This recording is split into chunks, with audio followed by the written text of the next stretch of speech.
Comienza en Radio María La Espadaña,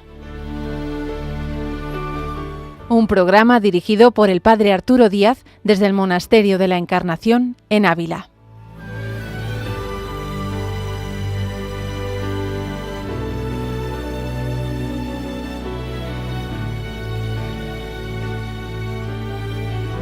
Hola, buenos días, les habla el Padre Arturo Díaz, bienvenidos a La Espadaña.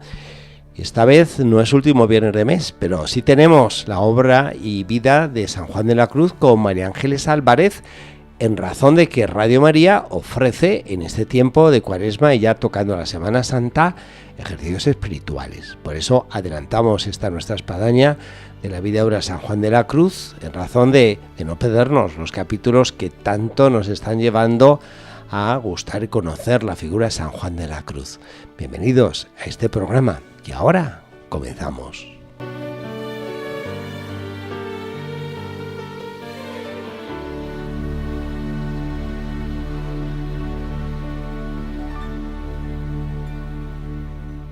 Hola, muy buenos días, María Ángeles. Buenos días, padre, un saludo. Un gusto estar con María Ángeles Álvarez en este programa, que siempre son los últimos viernes de mes, pero en este caso, como hemos dicho, los tenemos que adelantar porque hay ejercicios espirituales. Que estamos ahí cerca de la Semana Santa, padre. Sí, y San Juan de la Cruz, ¿cuánto nos está ayudando a caminar por este tiempo cuaresmal?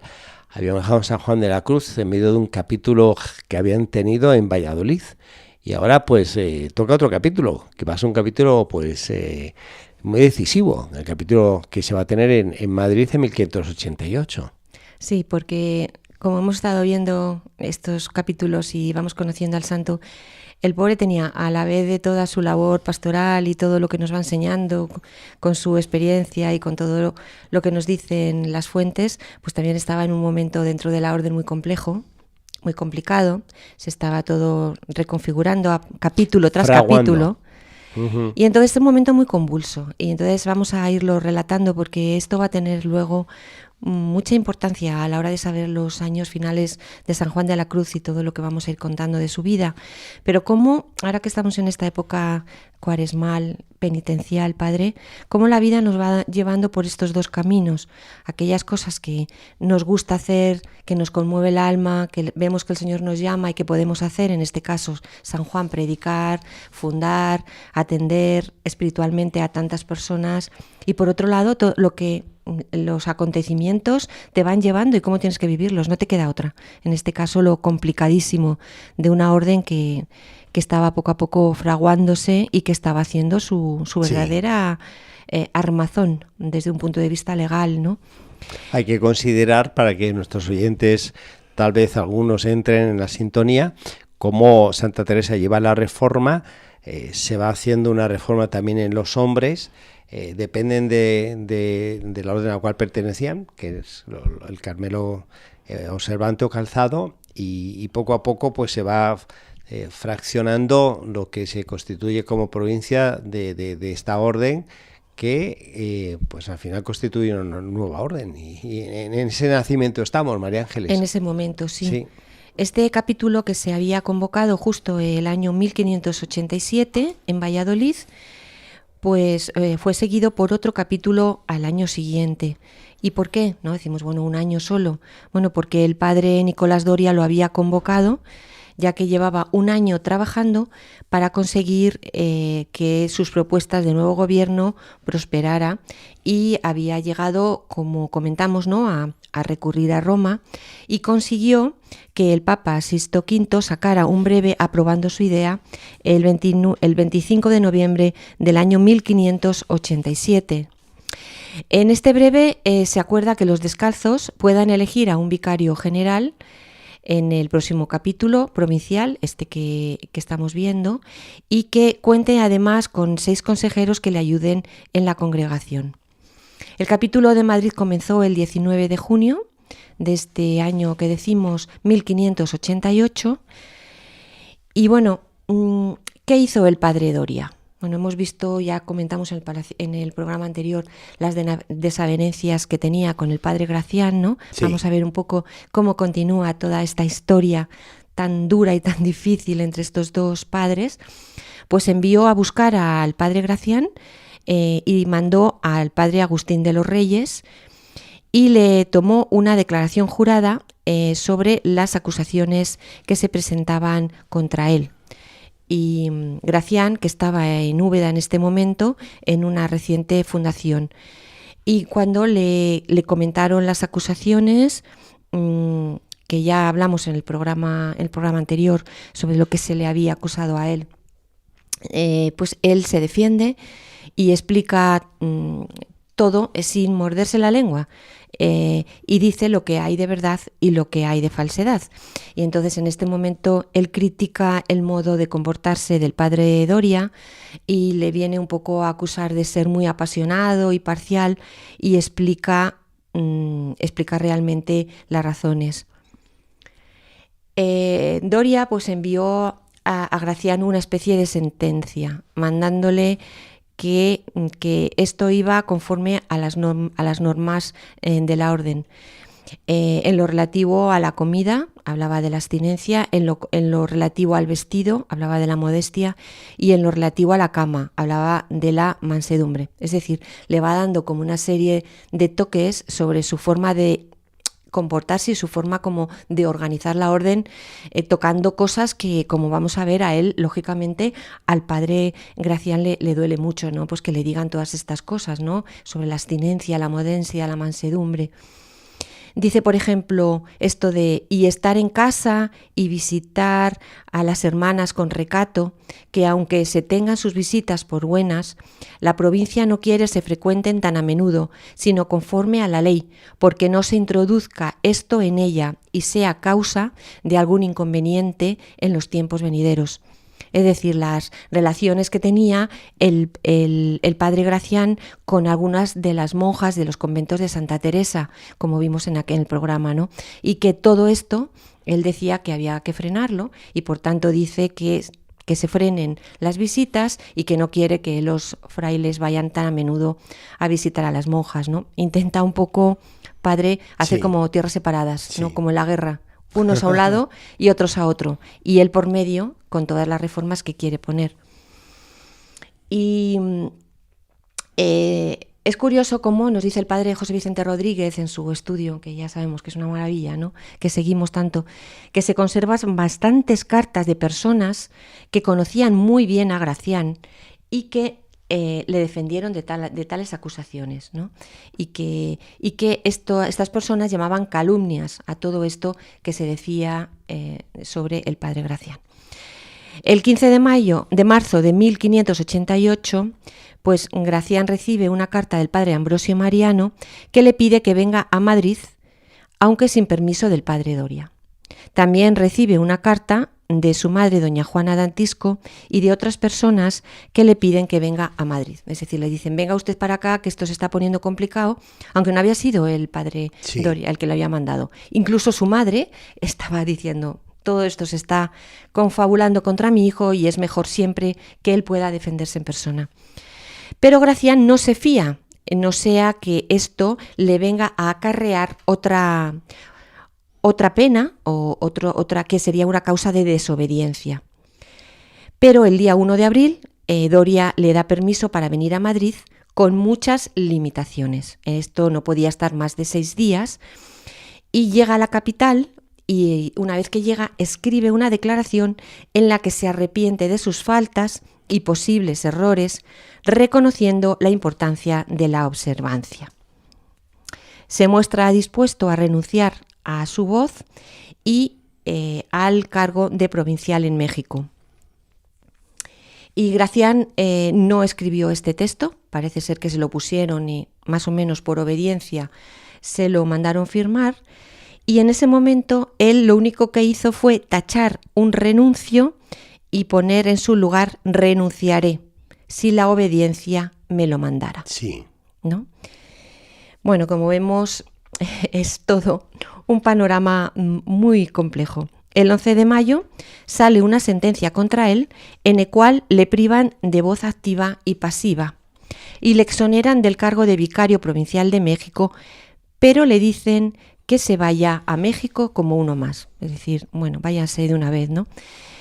recordemos para todos aquellos oyentes que a lo mejor oyen de repente hablar del padre Gracián así en un programa que han pillado un poco a contrapelo, que el padre Gracián era ni más ni menos que el confesor de Santa Teresa, quizá la persona que espiritualmente más influyó en ella y donde más confiaba en ella. Simplemente para poner al padre Gracián un poco en el contexto de la orden y ver cómo poco a poco se le va desplazando, cómo se le va llevando incluso a México, pero ya a México ni siquiera como superior, sino como uno más, ¿no? Se le querían realmente quitar de allí. Le mandan a él y a los otros frailes que iban a México para que recojan sus cosas y se estén ahí un tiempo en el convento de los Remedios de Sevilla y no salgan de allí hasta que se pueda ir a las tierras mexicanas. Pero claro, en este tiempo aparece una figura también muy amiga de Santa Teresa, que es el obispo de Évora, don Teutonio de Braganza, del que hablamos mucho, que oigan las personas que quieran nuestros programas de Santa Teresa y verán la amistad tan grande que había con don Teutonio de Braganza. Y claro, lógicamente, pues él dijo, bueno, ¿qué está pasando con el padre Gracián, no? Y entonces saca licencia del cardenal Alberto para que Gracián vaya a su diócesis para instruir a las personas necesitadas de oración. Es decir, nos vuelve a decir, bueno, como acabo yo de decir, ¿no? Es que era el padre espiritual de Santa Teresa, es que era una persona que nos ha enseñado forma de orar, que nos ha enseñado espiritualidad. ¿Cómo se va a ir a México con la falta que hace, ¿no? Entonces él mueve un poco sus hilos como obispo para que realmente el padre Gracián se dedique a lo que realmente sabe, ¿no? Que es enseñar a orar. Y bueno, el permiso para estar en Évora pues era limitado. En este momento se mete por medio el nuncio César Especiano y le dice que desista de ir a las Indias y que permanezca en Évora hasta que se lo digan sus superiores. Y le deja allí sin voz ni voto. Y por tanto, está allí en Évora, no le dejan ni voz ni voto, como vemos está como desterrado, y no puede asistir al capítulo que se desarrolla el 19 de junio en el madrileño convento de San Hermenegildo. Bueno, vemos cómo a Gracián se le han quitado del medio y se le han llevado allá a Portugal. Así, en este capítulo se eligieron los 4 definidores, ¿no? El primero de ellos, nuestro santo Juan de la Cruz, Agustín de los Reyes, Antonio de Jesús y Elías de San Martín. Y pasaron luego a la elección de vicario general.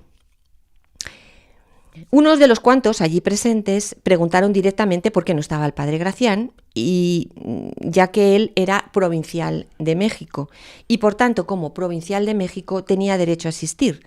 Entonces creo que esta pregunta pues puso furibundo al padre Doria, que dijo que Gracián estaba privado de voz y voto y amenazó a todo aquel que le defendiera. Es decir, ya aquello se revolvió.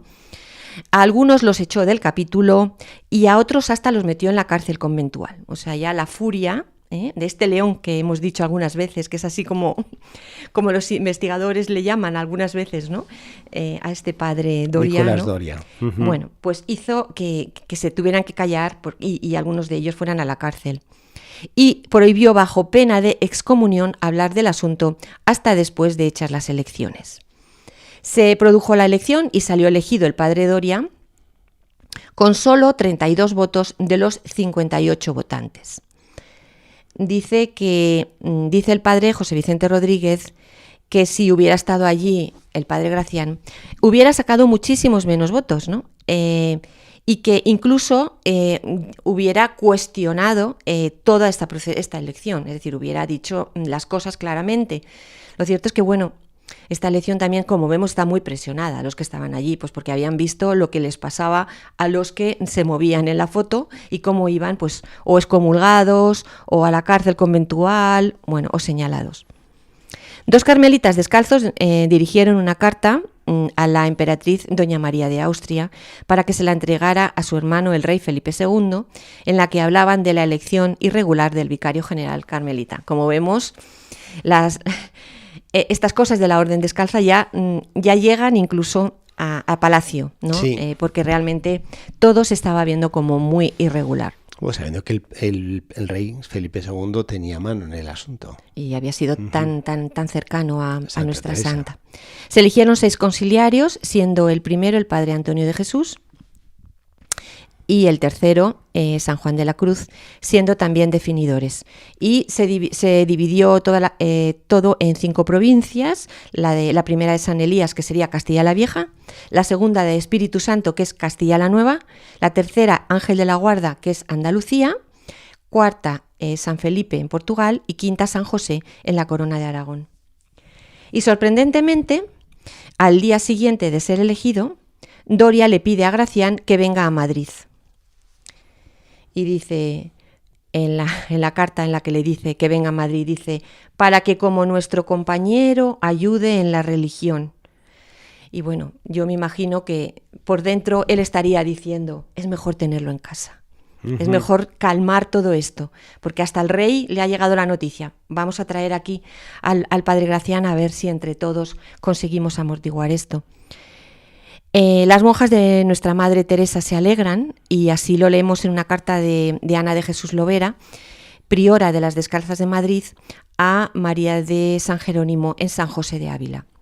Es decir, dice así la carta: Madre mía, quedémonos todas juntas al gobierno de nuestro Padre Vicario General, el cual ha escogido por su compañero al Padre Jerónimo Gracián, que será la segunda persona de nuestro gobierno, que como han de andar juntos, todo pasará por ser por su mano. Es decir, bueno, las monjas las hijas de la Santa, padre, todavía tenían como esa ilusión de que Gracián fuera el segundo con Doria, de que los dos hacían un buen equipo, que yo creo que sí que lo hubieran hecho si cada uno no se hubiera puesto en un extremo completamente diferente, y sobre todo el padre Doria, ¿no?, con estos prontos tan fuertes contra el padre Gracián, y las pobres hermanas estaban ahí como diciendo, ay, por favor, yo creo que estarían rezando a su Santa Madre, diciendo, por favor, ponga paz, madre. Pero a los 7 días después, Doria anula la patente de tenerlo por compañero, ya que el rey Felipe II le manda a Gracián que siga en Évora para que llevara a cabo algunos asuntos del rey. La verdad es que estamos en un momento muy convulso, muy difícil. Y pensemos, padre, que no solo era un momento difícil para el padre Doria, para el padre Gracián, sino también para nuestro santo, ¿no? Es un momento muy complicado. El padre José Vicente dice que incluso llega a plantearse el padre José Vicente el disgusto que debió de tener Santa Teresa si estuviera con vida, o desde el cielo viendo cómo estaba manejándose la orden en este momento. Sobre todo porque recuerda el padre José Vicente, ¿no?, cómo siempre fue para ella el padre Gracián el vicario general de la orden. Entonces él hace esta reflexión en su libro, decir, bueno, madre de los carmelitas, madre Teresa, ¿no? Estarás ahí en el cielo diciendo, pero bueno, si este era este hombre al que han retirado de esta manera, al que han dejado, aunque han humillado, aunque han menospreciado, le han acusado un montón de cosas, le tienen recluido en Portugal, a punto de irse a México para no volverle a ver, pues era realmente el que la Santa quería que fuera el vicario general de la orden, ¿no? Y esto es muy complicado y difícil. Y todo esto lo estamos contando, padre, entre otras cosas, porque esto va a explicar la realidad sangrante de los últimos años de San Juan de la Cruz. Es decir, para todos aquellos que conozcan la historia de San Juan de la Cruz sabrán exactamente la importancia. Para los que lo van descubriendo con nuestros programas, simplemente que se queden como que esto es una de las causas, ¿no?, que van a explicar todo lo que va a vivir nuestro pobre santo. Incluso cronológicamente, para ubicar a nuestros oyentes, recordemos que estamos hablando de este capítulo provincial de Madrid de 1588, y San Juan de la Cruz morirá 3 años después. Exactamente, estamos en los 3 últimos años de 1591. De la vida, y que va a explicar mucho de las causas, de cómo murió y todo. Vamos a hablar ahora, padre, para un poco salir de la presión de todo esto que estamos contando. Toma un poco de aire. De la Fundación de los Descalzos de Segovia. Bueno, que además animamos a todos nuestros oyentes viajeros que se vayan a Segovia, el que pueda, ¿no? Que además ahí están los restos de San Juan. Que estamos al año jubilar de San Juan de la Cruz y hay que ganar indulgencias. Sí, yo recuerdo de verdad la vez que fui allí, que fui con mi hijo Santiago, y era ya hace poco realmente, hace unos años, y cuando entré ahí y vi que estaban ahí los restos de San Juan, sentí una emoción muy grande, padre.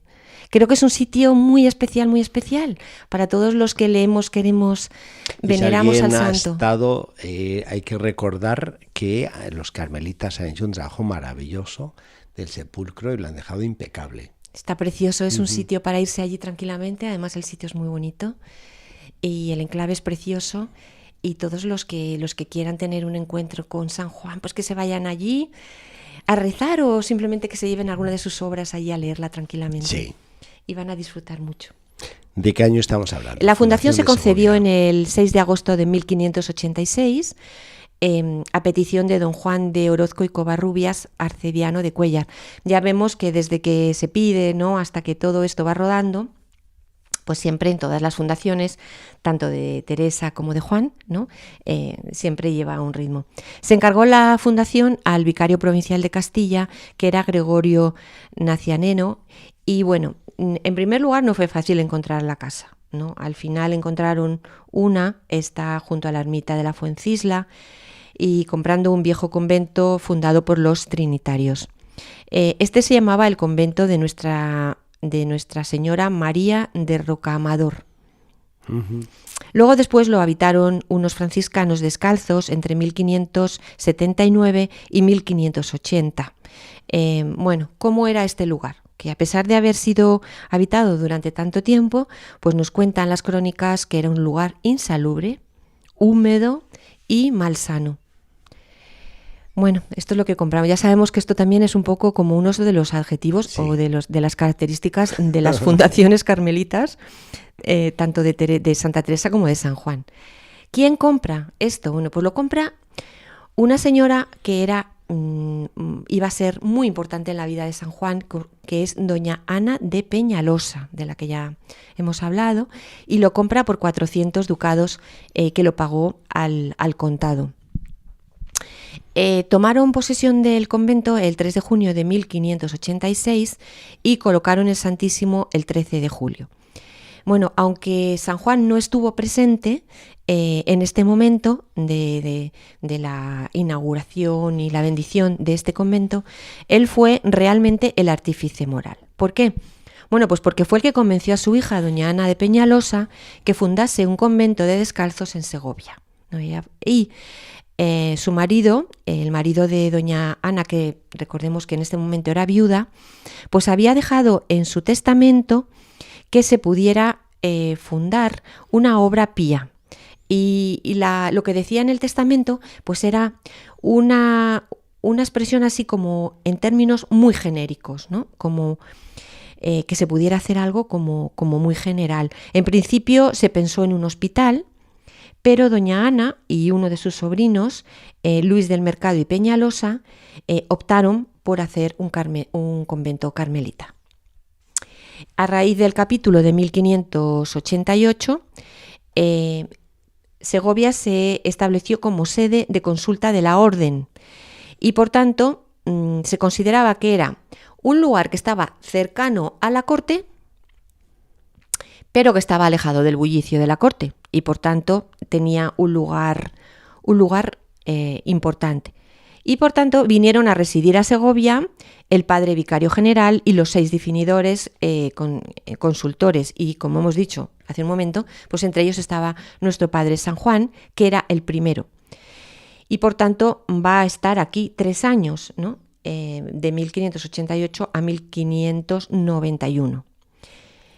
¿Qué era en este momento? Bueno, pues en este momento San Juan era el definidor mayor y el consiliario del vicario general de la orden, y también era el superior de esta comunidad de Segovia.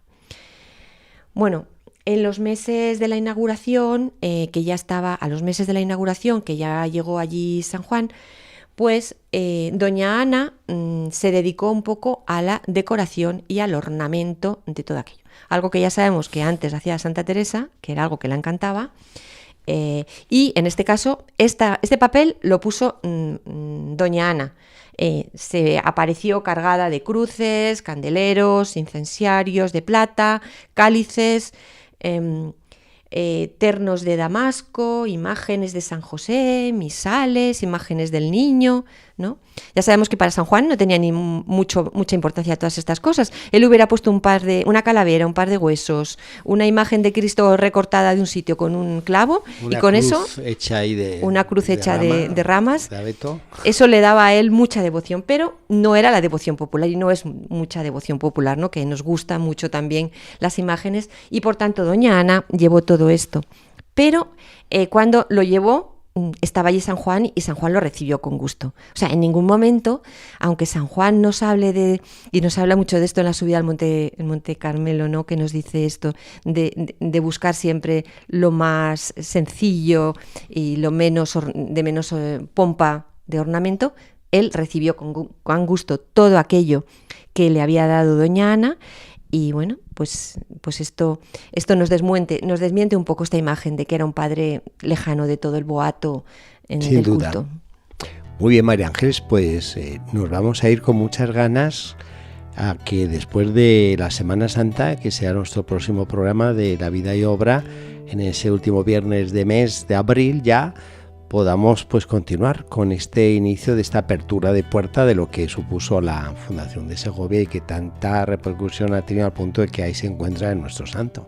Y ahora que estamos en Pascua, vamos a estar en Pascua, que la gente vaya a Segovia a darse un paseíto por allí. Exacto. Muy bien, María Ángeles, muchas gracias.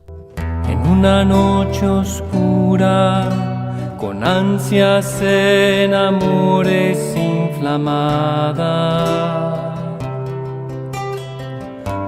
Llegamos así al final de nuestro programa de la Espadaña del día de hoy, de vida y obra de San Juan de la Cruz, de la mano de María Ángeles Álvarez, en lo que ha supuesto pues este capítulo provincial que tanta repercusión tuvo de Madrid de 1588, como esta fundación que hemos comenzado y que continuaremos, de lo que supuso la fundación ahí en ese lugar tan especial de Segovia.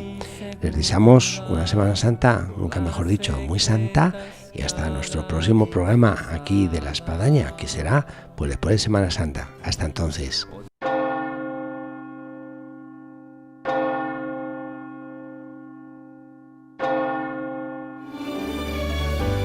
Han escuchado en Radio María La Espadaña, un programa dirigido por el padre Arturo Díaz desde el Monasterio de la Encarnación en Ávila.